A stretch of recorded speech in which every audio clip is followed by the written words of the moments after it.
Hi, I'm Stu from HiveMind Automation and welcome to the Hive.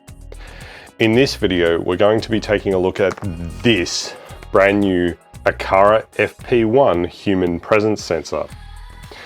As we do with all of our gadget reviews, we will be taking a look around the box, we'll get it out of the box, and we'll go through the setup and see how it looks in Home Assistant. So while I roll the intro, why don't you take a moment to subscribe, and if you hit the bell icon, you'll get notified when I release new videos, and that's normally each week. While you're at it, if you like what I do here and you want to help to support the channel, there's some affiliate links in the video description down below to a bunch of home automation gadgets that I've reviewed in the past, including the Aqara FP1. And other ways to support the channel, like signing up for NordVPN using my affiliate link, or supporting the channel directly through my Buy Me a Coffee link. With all of that out of the way, let's get started.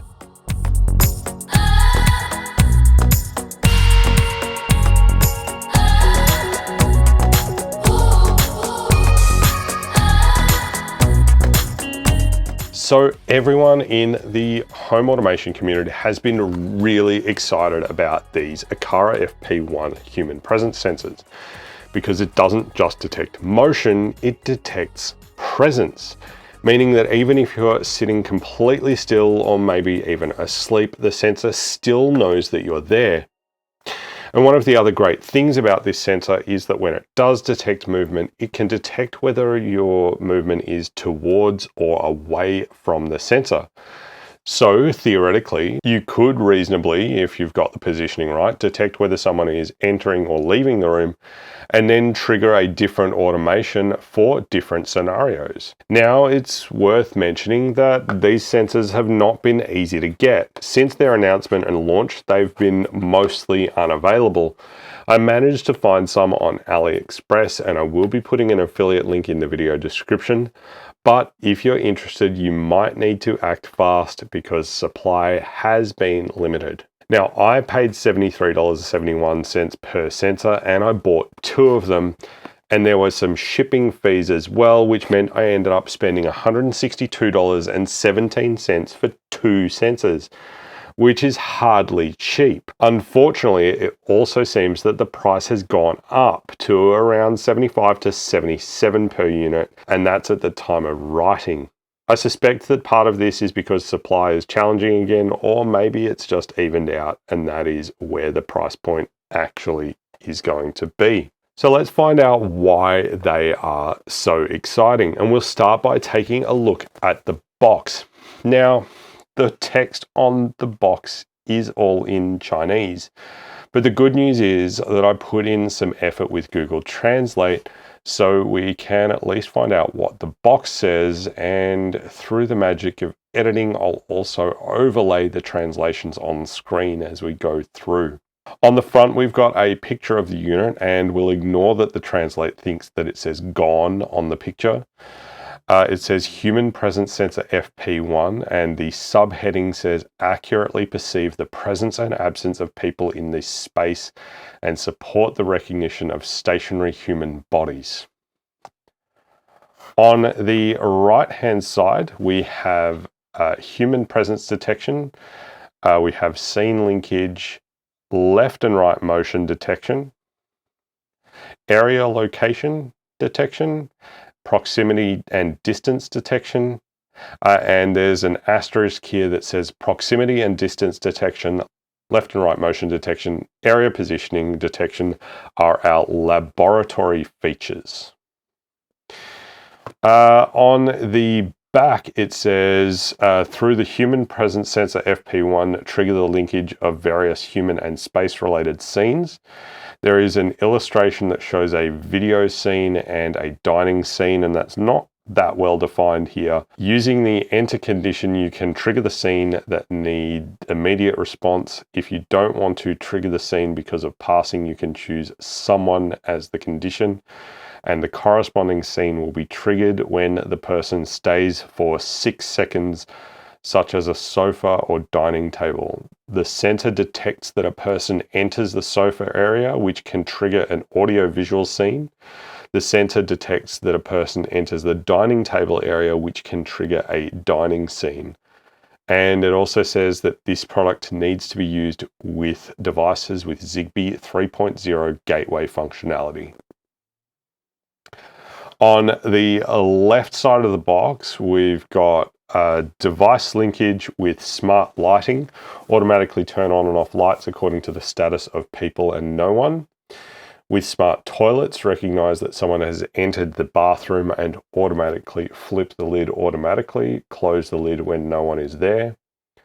After a certain period of time, intelligently adjust the temperature of the air conditioner and enter the energy saving mode. Cooperate with the G3 camera according to the status of no one. The camera head can be rotated to a preset angle. There's a smart lighting, smart toilet, air conditioning companion, and G3 camera. And for more usage, please scan the QR code. And lastly, on the bottom, we've got some tech specs. We've got human presence sensor FP1. The color is white. There's a model number and executive standard. The wireless connection is Zigbee 3.0. The rated input is 5 volts at 1 amp. The operating temperature is -10 degrees Celsius to +40 degrees Celsius. The working humidity range is 0 to 95% relative humidity with no condensation. And in the box, we get one FP1, we get one power adapter, an instruction manual, an adhesive, and something called magnetic absorption. And there's the manufacturer details, including the URL for support and a phone number. Okay, so with that out of the way, let's open the box and take a look at the unit itself. There is a plastic sticky dot on the top of the box, which I will have to try and cut with my thumbnail, which I've managed to do here. And we've got the box open. There is an install code on the inside flap here, and I'll just go over to the camera here. We've got an install code, and we open it up. We've got another install code on the back of this little quick start guide. The quick start guide is all in Chinese. I haven't translated this yet. But we've got the unit itself, which is a little hard to get out because the cable is bundled up underneath this cardboard, which will lift up the cardboard to get the cable out. That was a bit of a mission.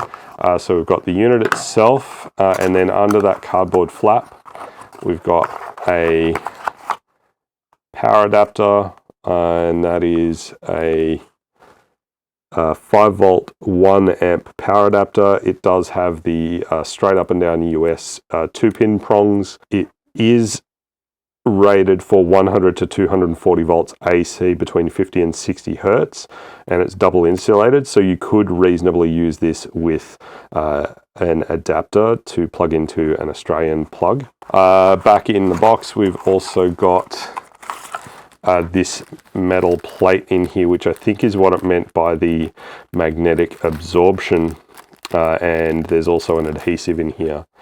Now, it's worth mentioning that in my testing, it's the unit itself that is magnetic, and not the not the steel plate here. So the unit itself can actually stick to other things that are not the plate specifically designed for this process. So it's definitely worth keeping that in mind. So looking closer at the unit itself, there's a couple of surprises. There is a USB-A power input, which isn't that surprising, but if I do give the mounting point at the back a bit of a pull, we'll see that it's actually hinged, and you can, it's double hinged in fact, and so you can kind of pull that out, and it actually folds out into this configuration where you can actually reasonably stand it up on a flat surface like a bench top or a desk. It's worth mentioning that this is only a vertical adjustment. There's a bit of horizontal adjustment, so you can twist it around if you wanted to do that there. But there's no kind of left to right adjustment. It's up and down and twist on there. If we look at the back here, we see we've got a button here and there's a little light there. So we've got a reset button and there's a little LED light underneath there. We've got that install code a third time on the mounting point here where we can put our mount plate if we wanted to. The build quality feels all right, although looking at it, I don't think I would want to put this anywhere that would lead to this cable on the bottom flexing particularly much, as there's not really much in the way of strain relief around the outside of the housing at all. And there's not really a nice way to kind of route the cable itself either. The cable exit is about a third from the back of the unit to the front of the housing, which does seem very strange. Overall, the design is pretty inoffensive, but having an ugly cable hanging down might affect the spousal acceptance rating. A closer look at the cable, and it is bundled with possibly the whitest rubber band I've ever seen. And if I measure it, it is about 1.8 meters or 6 feet, which I think could also potentially be a problem if you're planning to deploy this in as a room or alarm type sensor, for example.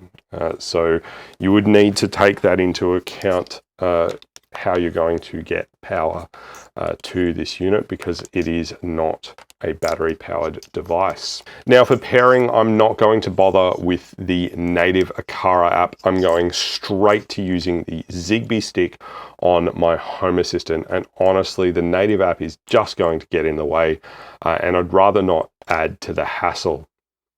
I'm going to be using these with the ZHA integration anyway, so there's no benefit to me even opening the Aqara app, which honestly just gives me a bit of a headache these days anyway. You are going to want a Zigbee to USB stick or the Zigbee Thread radio that is now shipping in the Home Assistant Yellow in order to be able to make use of this sensor with Home Assistant. Since version 2022.7.0, this particular sensor has been natively supported as part of the ZHA integration. So if you're not running at least 2022.7, it's 100% worth updating your Home Assistant instance as well. I will put the device over on the B camera here, and I'm going to head over to Home Assistant, and I'm going to go to the settings menu here. I'll go to devices and services, and I'm going to scroll all the way down to find my Zigbee home automation integration here, and I'm going to click on the 4 devices. And you'll see we've got Aqara LumiMotion AC01. That is the test unit, the other unit, but we will pair the second one here. So I'll click on Add Device, and it's now searching for Zigbee devices. And so I'm going to plug the unit into power. So I will hold down the button on the back of the device until we see the LED flash a couple of times, and it should discover the Zigbee device. It'll start the interview and it'll start configuring. So it has detected that it is an Aqara LumiMotion AC01 by Aqara, and we've got some sensors across here as well.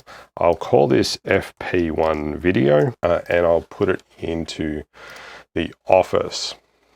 So we'll head back here and I'll click on FP1 video. And now we see all of the details about this particular device. So we've got that occupancy has been detected. That should clear in a moment because I've got this pointing away from me. In configuration, we've got the Aqara approach distance, which at the moment is set to medium. There's also far or near available. Now, I'm yet to figure out what this actually means. The sensor does have a maximum range of 5 meters, so I'm guessing that's what far means. We also have the Aqara monitoring mode, and there's either undirected or left-right. So left-right will mean that it will detect motion across the left to right of the sensor, and motion sensitivity is currently set to high, and we could change that. There's the no presence status reset button, which we could trigger that. That would then reset the presence status to no presence, which I might actually do in a moment if this doesn't change back to clear. We've got some diagnostic information, including the device temperature at 26 degrees. There's an identify button, and if I roll this forward and we click on the identify button, we should see the LED light flash twice. I'll do that again. And there's two entities not shown, which is LQI and RSSI. If you click on those, you can enable them in advanced settings. It's not really necessary. LQI is a link quality index, and RSSI is a received signal strength index. Those would be useful for troubleshooting and diagnostics. They're not the kind of thing that you're going to need in your day-to-day usage of this particular sensor. I'm going to reset the no presence status, and we'll see that we now have an occupancy of clear. And what I'm going to do is just move my hand into the field of view, and it's said now that it is detected. I could leave my hand here and not move an inch, and it should stay in this detected state. So you might notice in the logbook here that it says FP1 video approach sensor event was fired. So that detected that something was approaching the sensor. Now, hopefully in a moment, we'll get the leave sensor trigger. Actually, we see here we've got FP1 video leaving the sensor. I think that might have been around when we actually reset the occupancy. So that's maybe not so relevant. So for the purposes of demonstration, I'm on the FP1 demo now.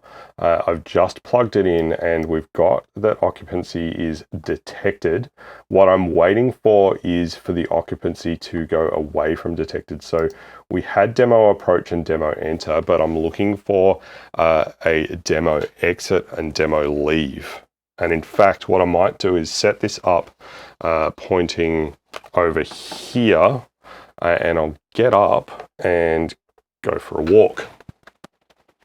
And then I will walk back. Okay. So when I walked away, we saw that we got the FP1 demo away sensor event was fired, and then I walked back and we got demo approach sensor was fired. So this is working as expected. It detected occupancy, it went to away, and that meant that I was moving away. And then it also went to approach, meaning that I was approaching. It didn't quite get to the point of clearing the detection, but that is quite okay. I'm okay with that. It takes a little while for that to reset. So as you can see here, we can detect when we're either approaching or moving away from the sensor. That away and approach seems to be based on when you exit and leave the Aqara approach distance that's set here. So at the moment it's set to medium, but it's difficult for me to tell what distance away from the sensor that is. As I say, the maximum distance is 5 meters, so I'm guessing that far would be that 5 meter range. I will need to do some more testing to figure out what the ranges of those are. Now, as I mentioned before, the other great thing with these sensors that makes them very cool is that we should be able to use these to detect human presence even if we're completely still. So it should mean that with these sensors, we are no longer left in the dark if we're, say, standing at our home office desk or other situations where we mightn't be moving all that much. I do doubt that these sensors will penetrate the glass shower screen, so it might not solve that particular problem in the ensuite. However, I've mostly resolved that issue that I was having in the ensuite with the motion sensor, and I will be doing a video on how I did that. So get subscribed to see how I solve some annoying smart home issues. So that is the Aqara FP1 human presence sensor. I'll be interested to see how well it rejects cat detections as well, because the cat does have a habit of jumping up on the kitchen bench while we're out, and she triggers the alarm system when she does that. Pros and cons. Now for a pro, which is also a con, these are powered over USB.